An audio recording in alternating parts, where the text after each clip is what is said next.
తృప్తి చెందావా సాంబయ్య? నా జన్మే చరితార్థమైంది స్వామి. బాజా భజంత్రులు వినిపిస్తున్నాయి. కుంభాభిషేకం అయిపోయినట్టుంది.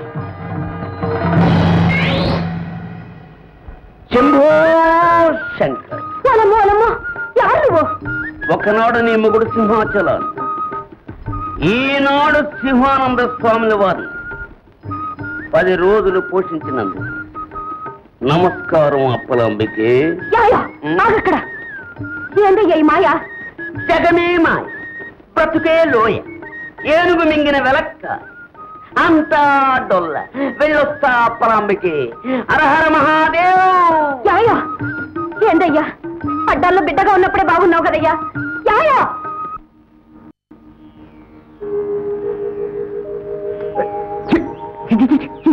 సాంబయ్య, ఆయన్ని కొట్టకు. కుక్కను పట్టుకుని ఆయన అంటారేమిటి స్వామి? నీకు తెలియదు సాంబయ్య, ఆయన గత జన్మలోన ఆలయానికి ధర్మకర్త.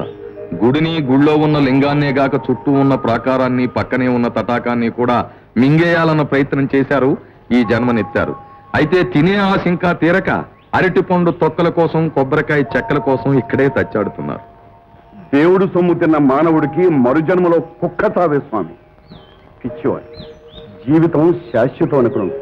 సాంబయ్య, జీవిత సత్యం ఏమిటో తెలుసా? ఏమిటి స్వామి? జీవితమే ఒక అసత్యమనే సత్యం. ఎంత లౌకికం, ఎంత లౌకికం. లోకమే నేనైనప్పుడు నాకు లౌకికమేమిటయ్యా? సాంబయ్య, నేను సోషలిస్టుని. దేవతల్ని, రాక్షసుల్ని సమానంగా చూసింది నేను. స్త్రీలకు కూడా పురుషులతో పాటు సమాన హక్కులుండాలని అర్థ శరీరం ఇచ్చింది నేను. రాష్ట్రాలెన్నైనా దేశం ఒక్కటే అయినట్టు నేనెప్పుడూ ఒక్కటే, నాకందరూ ఒక్కటే. స్వామి, రాష్ట్రాలు అంటే నాకు ఒక విషయం గుర్తొచ్చింది. ఈ దేశంలో ఎలాగో 21, 22 రాష్ట్రాలు ఉన్నాయి కదా. ఇంకా కొంతమంది ప్రత్యేక రాష్ట్రాలు అడుగుతున్నారు కదా. అడిగిన వాళ్ళకి అడిగినట్టు ఇచ్చేస్తే ఈ గలాటాలు గట్రా ఉండవుగా. సాంబయ్య, నువ్వెప్పుడైనా మసాలా వడ తిన్నావా? అదేమిటి స్వామి? తిన్నావా అని అడుగుతున్నాను. తినకేం స్వామి? మసాలా వడ తయారు చేయడానికి కావలసిన ముఖ్యమైన వస్తువేది? శనగపప్పు. అది పండేది? బెంగా. మినప్పప్పు? మధ్యప్రదేశ్. ఆవాలు? ఒరిస్సా. నూనె? గుజరాత్. ఉల్లి మిర్చి? ఆంధ్రప్రదేశ్. కట్టెలు? అడవి ప్రదేశ్. ఇనప మూకుడు? రూట్కల. సత్తుగరిట?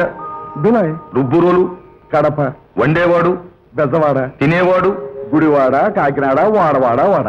సాంబయ్య, నువ్వన్నట్టు అడిగిన వాళ్ళకల్లా ప్రత్యేక రాష్ట్రాలు ఇస్తూ దేశాన్ని విభజించుకుంటూ పోతే ఒక్క మసాలా వడ తినడానికే నువ్వు దేశమంతా తిరగాల్సి ఉంటుంది. అంచేత విభజన అన్నది దేశానికి, ఇంటికి కూడా అంత మంచిది కాదయ్యా సాంబయ్య. మీ ద్వారా శ్రీమద్ మసాలావడ మహత్యం విన్నాను స్వామి. స్వామి సాంబయ్య. స్వామి, తమరేదో తొందర పని మీద వెళ్ళొచ్చినట్టున్నారు. అవునయ్యా, ఒక మహత్కార్యం చేసి వచ్చాను. పాపం ఒక ముసలిపాము ఆకలో అనాథ రక్షకాని అలమటిస్తుంటే ఒక కప్ప పడుచును దాని నోటికి ఆహారంగా అందించి మరీ వచ్చాను. అన్యాయం స్వామి, అన్యాయం. ఒక ముసలిపాము ఆకలి తీర్చడానికి ఒక కప్ప పడుచును బలిచ్చారా?